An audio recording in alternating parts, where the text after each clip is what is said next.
বাচ্চা পেটে রাখা অবস্থায় তাবিজ, রসুন, আগুন, লোহা ব্যবহার নিয়ে বলবেন। আমরা স্বামী স্ত্রী উমরা করতে যাব। প্রশ্ন হলো উমরা করার পর কখন স্বামী স্ত্রী মিলিত হতে পারবেন? মহিলারা গাছে উঠলে নাকি যতটুকু উপরে উঠে ততটুকু জাহান্নামে জ্বলতে থাকেন। গাছে উঠা জায়েজ আছে কিনা, দরকারে গাছে উঠা যাবে কিনা? আমি প্রবাসে বিয়ে করেছি, তো আমি কি সেই বউয়ের সাথে দেশে গিয়ে থাকতে পারবো নাকি আবার দেশে গিয়ে বিয়ে করতে হবে? সন্তান প্রসবের পর মা কি 40 দিনই নাপাক থাকবে নাকি যে কয়দিন রক্ত আসবে সেই কয়দিন নাপাক থাকবে? আমার একটা মেয়ের সঙ্গে প্রেমের সম্পর্ক ছিল, তখন তাকে আল্লাহর কসম করে বলেছিলাম আমি তোমাকে বিবাহ করব, কিন্তু আমার বাবা মা সকল আত্মীয় ওই মেয়েকে বিয়ে করতে নিষেধ করেছেন।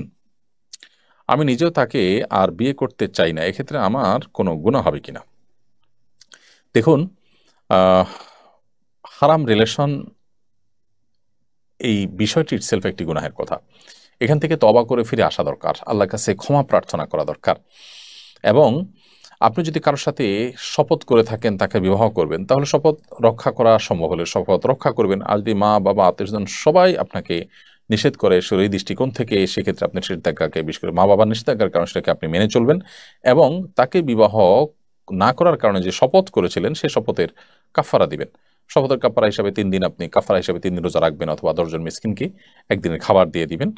এটুকুর মাধ্যমে ইনশাআল্লাহ আপনি কসমের দায় থেকে মুক্ত হবেন। তবে হারাম রিলেশন যেটি আপনার ছিল সেজন্য আল্লাহর কাছে আপনার তওবা করে লজ্জিত হয়ে অনুতপ্ত হয়ে ক্ষমা প্রার্থনা করতে হবে, ইস্তেগফার করতে হবে, তওবা করতে হবে, সেটি ভিন্ন বিষয়। আমরা স্বামী স্ত্রী উমরা করতে যাব। প্রশ্ন হলো উমরা করার পর কখন স্বামী স্ত্রী মিলিত হতে পারবেন? স্বামী স্ত্রী উমরা করতে গেলে সেক্ষেত্রে উমরার যে মূল কার্যক্রম আছে, এহরামের কাপড় পরিধান করার পর, তওয়াফ শেষ করার পর, সাই শেষ করার পর উভয়ে মাথা মুন্ডন বা মাথা চুল ছোট করার যে বিধান আছে, মেয়েরা ছোট করা, পুরুষরা মাথা মুন্ডন করা, সেটি শেষ করার পর তারা হালাল। এরপর তারা শারীরিক সম্পর্ক করতে পারবেন। তার আগ পর্যন্ত শারীরিক সম্পর্ক করা তাদের জন্য জায়েজ নাই। হজের ক্ষেত্রে একই কথাই অলমোস্ট প্রযোজ্য, যে যতক্ষণ পর্যন্ত এহরামরত আছেন সমস্ত কার্যক্রম শেষ না হচ্ছে, বিশেষ করে হজের মূল কার্যক্রম 8 তারিখে যে শুরু হয় সেই তখন থেকে নিয়ে 10 তারিখে এসে হজের যে কার্যক্রমের অংশ হিসাবে জামারাতে পাথর নিক্ষেপ করা সেটি, তারপর জামারাতে পাথর নিক্ষেপের পর কোরবানি করা, কোরবানি করার পর মাথা মুন্ডন করা, তারপরে তওয়াফ সাই করা, এরপর স্বামী স্ত্রীর মধ্যকার সম্পর্ক, শারীরিক সম্পর্ক করা হালাল হয়ে যায়। অতএব এই সময়ের মধ্যে যদি শারীরিক সম্পর্ক করেন তাহলে সেক্ষেত্রে তারা গুনাহগার হবেন এবং হজের বিধান লঙ্ঘনকারী হবেন, তাদের উপরে দম ওয়াজিব। মহিলারা গাছে উঠলে নাকি যতটুকু উপরে ওঠে ততটুকু জাহান্নামে জ্বলতে থাকেন। গাছে ওঠা জায়েজ আছে কিনা, দরকারে গাছে ওঠা যাবে কিনা?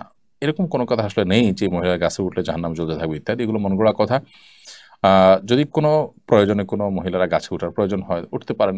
শরিয়ার যে পর্দার বিধিবিধান আছে সেটি মাথায় রাখতে হবে। কোনো পরপুরুষের দৃষ্টিতে পড়লে দৃষ্টিকটু তার সৌন্দর্য প্রদর্শিত হতে পারে, সেই আশঙ্কা থাকলে সেটি অবশ্যই নাজায়েজ হবে। কিন্তু সেরকম যদি না থাকে, নিজস্ব আঙ্গিনার মধ্যে দেখা গেল যে কোনো গাছে উঠলেন, কোনো পরপুরুষ, কোনো গায়ের মাহরাম আপনাকে দেখলো না, আপনার সৌন্দর্য প্রকাশিত হলো না, তো কোনো প্রয়োজনে আপনি উঠলেন, সেটি নাজায়েজ নয়। আমাদের কাছে দৃষ্টিকটু হতে পারে কিন্তু শরিয়া দৃষ্টিকোণ থেকে সেটি নাজায়েজ বা গুনাহের কোনো বিষয় নয়। তবে লজ্জাশীলতা এটা গুরুত্বপূর্ণ বিষয়। এখন লজ্জাশীলতা এটাকে এই জাতীয় ক্ষেত্রে অন্তত কোনো ফিতা দিয়ে মাপা যায় না, এটা নির্ভর করে পরিবেশ পরিস্থিতির উপরে। অতএব আপনি একান্ত প্রয়োজন হয়েছে, নিরুপায় হয়েছেন, উঠেছেন, এটি নাজায়েজ নয়। কিন্তু কোনো প্রয়োজন ছাড়া লম্পজম্প করছেন এবং দৃষ্টিকটু পর্যায়ে আপনি লম্পজম্প করছেন, নারী সুলভ যে আল্লাহ রাব্বুল তাআলা আপনাকে কাঠামো দিয়েছেন শরীরের মধ্যে, নারী সুলভ যে লাজুকতা আছে সেটি যদি আপনার মধ্যে না থাকে সেটা অবশ্যই দোষণীয় হবে, সেটি ভিন্ন বিষয়।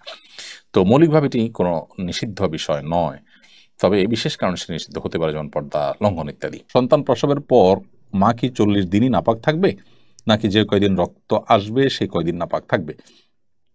সন্তান প্রসবের পর যে ব্লাড দেখা যাবে, ব্লিডিং যতদিন পর্যন্ত হবে ততদিন পর্যন্ত নাপাক হিসেবে গণ্য হবে, যদি 40 দিনের কম হয়। ধরা যাক 30 দিন পর্যন্ত ব্লিডিং হয়েছে, অতএব 30 দিনই তিনি নাপাক গণ্য হবেন। 30 দিনের পরে ব্লিডিং আর না থাকলে তারপর থেকে তিনি পবিত্র হিসেবে গণ্য হবেন। তখন স্বামী স্ত্রী সুলভ সম্পর্ক যেমন যায় শারীরিক সম্পর্ক, তেমনি ভাবে নামাজও তার উপরে প্রযোজ্য হবে। আর যদি 40 দিনের মধ্যে এটি বন্ধ না হয় তাহলে সর্বোচ্চ সীমা হবে 40 দিন, অর্থাৎ 40 দিনের পরও যদি ব্লিডিং দেখা দেয় তাহলে সেই ব্লিডিং এর কারণে তার নামাজ বন্ধ থাকবে না, শারীরিক সম্পর্ক করা স্বামীর সাথে নাজায়েজ হবে না, এবং সেটাকে নাপাক ধরা হবে না যদি 40 দিনের বেশি নাপাক থাকে, এই ব্লিডিং থাকে। আমি প্রবাসে বিয়ে করেছি, তো আমি কি সেই বউয়ের সাথে দেশে গিয়ে থাকতে পারবো, নাকি আবার দেশে গিয়ে বিয়ে করতে হবে? আপনি প্রবাসে কাউকে বিয়ে করলে দেশে এসে তার সাথে স্ত্রী হিসেবে বসবাস করবেন, দেশে এসে আবার কেন বিয়ে করতে হবে?